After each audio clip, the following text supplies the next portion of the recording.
America వేదికగా వచ్చే వారం ఇజ్రాయెల్ లెబనాన్ మధ్య శాంతి చర్చలు ప్రారంభం కానున్నాయి.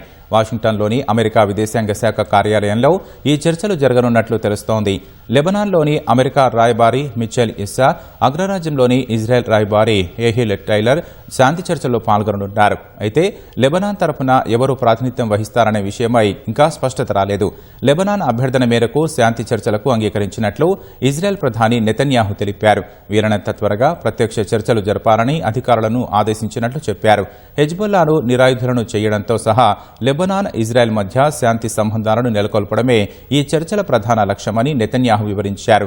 హెజ్బొల్లా స్థావరాలపై తమ దాడులు కొనసాగుతాయని తేల్చి చెప్పారు. అంతకుముందు ఇరాన్తో శాంతి చర్చలు సఫలం కావాలంటే లెబనాన్పై జరుపుతోన్న దాడులను తగ్గించాలని నెతన్యాహుకు అమెరికా అధ్యక్షుడు డొనాల్డ్ ట్రంప్ సూచించారు.